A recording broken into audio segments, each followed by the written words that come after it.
Hey everybody, welcome back to Vegas Weekly for Saturday, July the 2nd, 2022. It's a holiday weekend. We're going to talk about some Vegas news because we've been kind of ignoring it lately. And there's a few topics that I want to talk about today. Did want to acknowledge, first off, the positive, I'd say mostly positive feedback to last week's fancy show. I've had a few people say, are you going to do something like that again? Well, I probably won't for a little while. And if I do some kind of a ranking show like that again, I'll probably be more likely to do, say, a top 5 than a top 10. It didn't come off quite as fancy as I would have liked, but it was still pretty time consuming with all the other stuff that I'm doing for the channel. Those sorts of special shows will probably be somewhat few and far between, but certainly appreciate all your suggestions. Secondly, wanted to thank those of you who joined me on the live stream on Wednesday night. We had I would say, an intimate crowd, but quite a number of people did drop in over the course of the hour or so that we were on. Talked a little bit about the upcoming trip to Vegas in September. Certainly looking forward to that. And yeah, just the kind of general banter. You can still check that out if you missed it live. And did want to mention also that we may have kind of an abbreviated schedule, not this coming week, but the week after. That may mean that there won't be a podcast or a Tuesday-Thursday show. It shouldn't impact Vegas Weekly. Not entirely certain about that yet, but it's looking like that's a possibility. So, you know, if your whole life revolves around this channel, which it shouldn't, I thought you'd give you a little bit of warning on that. Finally, wanted to acknowledge something that I was sort of entertained by, amused by, I guess somewhat honored by. A gentleman by the name of Vegas Introvert, who I've corresponded with briefly a couple of times. He did kind of a year in review thing where he asked a number of channels to send in some of their thoughts on the prior year and some of their favorite moments of the year. And I contributed to that. And then I did also see him on some other vlogs. But he is doing a best of kind of Vegas vlog show. I guess sort of an awards show. I thought about doing this like last year, maybe even the year before, I don't remember, but decided that the logistics of it were maddening. But he's taken it upon himself to do so. And one of the awards is a Lifetime Achievement Award, which is named for yours truly. So I wanted to thank him for that honor. I understand that he consulted with my good friend Kevin, Vegas Visual, and that was the decision that the award would be named after me. I will put a link below to the actual poll that he's doing if you'd like to scratch your brain and try to decide what some of your favorite vlogs are. I started to fill it out and then realized I had no idea how to answer about 2/3 of it. So, and maybe I shouldn't fill it out anyway. In any case, check that out, and again, appreciate the honor of having an award named after us.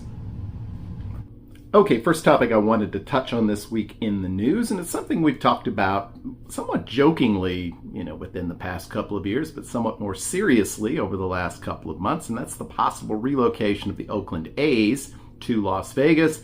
There have been discussions, for years of potential sites for baseball stadiums. And we know there's been some discussions, at least, with the owners of the Tropicana about building a ballpark by the Tropicana, or perhaps displacing the Tropicana completely. And recently, Major League Baseball announced that they would waive any relocation fees for the A's if they had to move to Las Vegas, which is a pretty big endorsement for Major League Baseball. However, the possibility of that move did decline somewhat just a couple of days ago. The commission that basically oversees all of the port areas in the San Francisco Bay met and agreed by a large margin, 23-2, to reclassify a terminal called Howard Terminal of the Port of Oakland as a mixed-use location, which would become part of a $12 billion development, part of which would include a $1.2 billion baseball stadium, which would replace the aging Oakland Stadium. Would seat 35,000 people. That doesn't sound like a lot, but if you followed baseball at all and its issues of late, attendance has been consistently dropping, certainly over the last couple of years, and that's been the case this year. So perhaps 35,000 is a much more realistic number than some 60,000, particularly when the Oakland A's are only drawing in the neighborhood of 3,000-4,000 fans a game.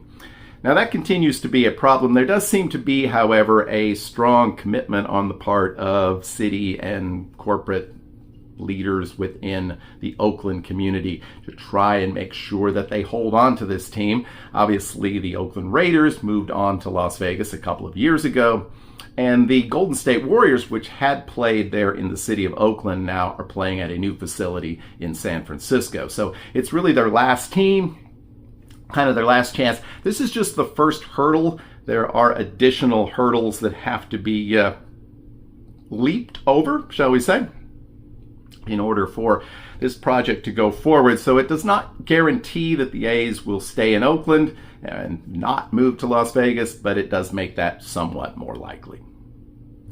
The second topic I wanted to touch on today was the state of Lake Mead. If you're not familiar with the geography of the area, Lake Mead is the lake that was formed by the building of the Hoover Dam.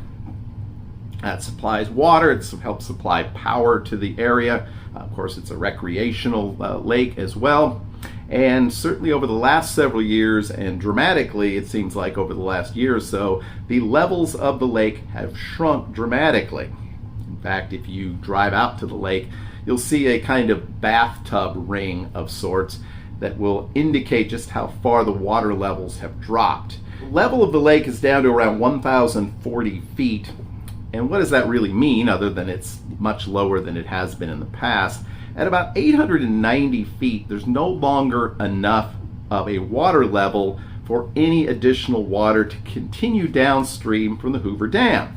That means any sort of water supplies to the south of there would essentially be dried up. It would then become what is known as a dead pool. Even prior to that, you would see a level at which you would no longer be able to generate as much electricity from the water passing through the dam. That's kind of a big deal. And it becomes an even bigger deal if you do get to that 890-foot level. Now that's probably a number of years away, but it is a bit scary, both for visitors and residents of the area. Now what's the cause of all this? Well, I'm not going to get into the whole climate change controversy, but we've certainly seen changes in the climate. The area is defined as being in basically a 23-year drought.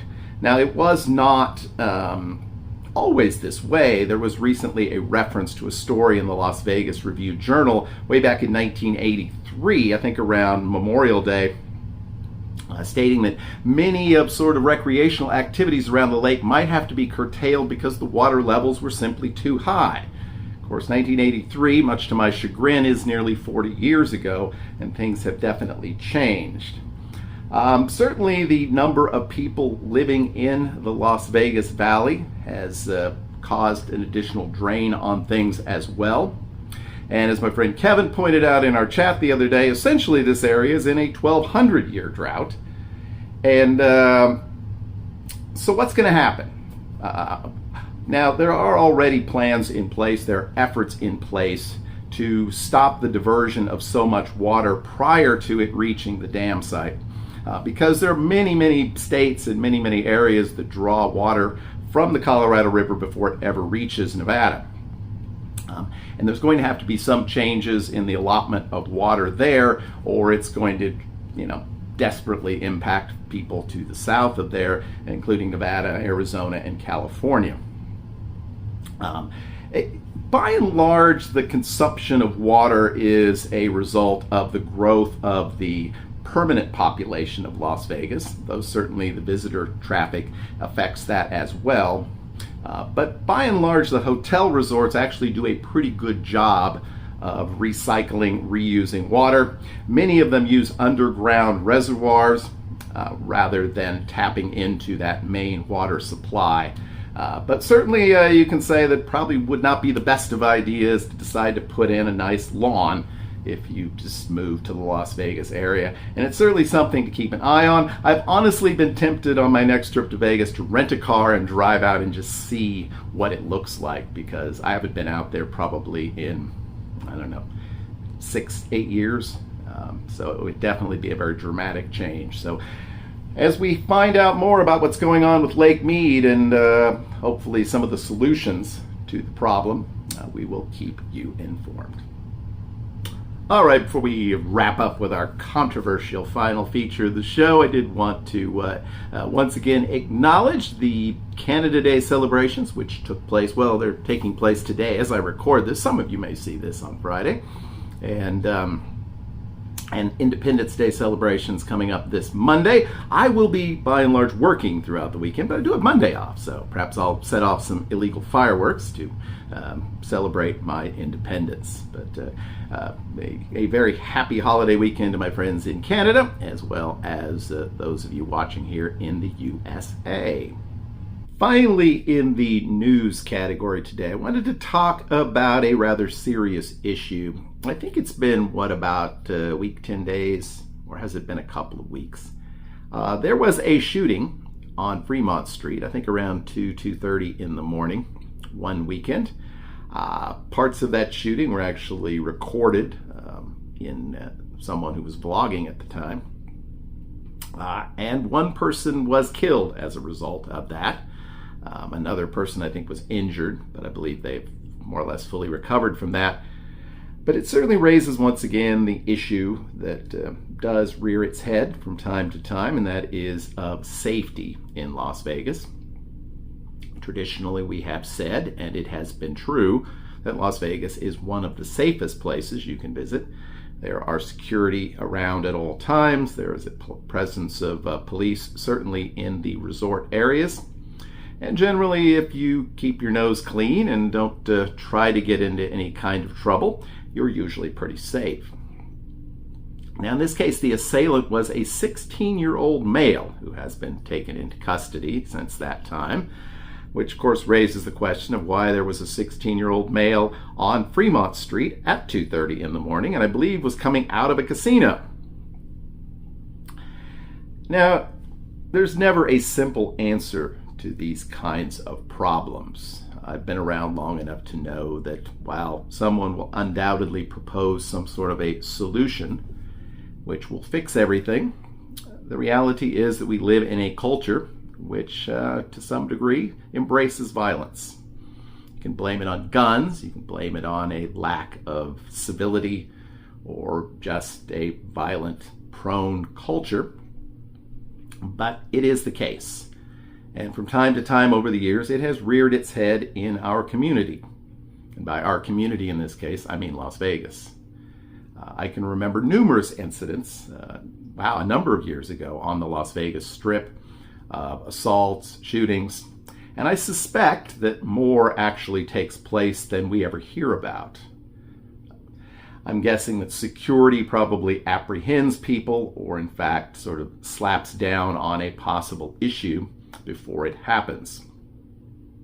And of course, the Las Vegas media has never been particularly eager to report these kinds of things because, not surprisingly, some of their biggest advertisers are, of course, the casinos, who would rather that this sort of thing not get into the public eye.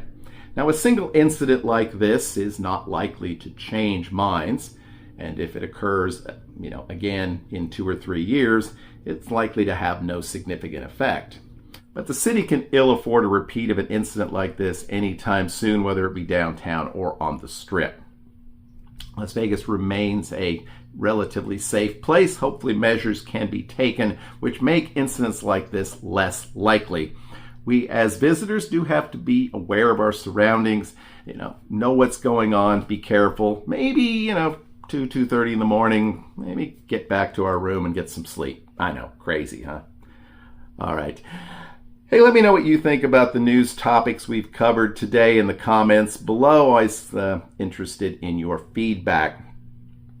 We will be back next week with another episode of Vegas Weekly. Until then, I hope you have a great, lucky, and healthy week. We will see you all again real soon. Bye-bye.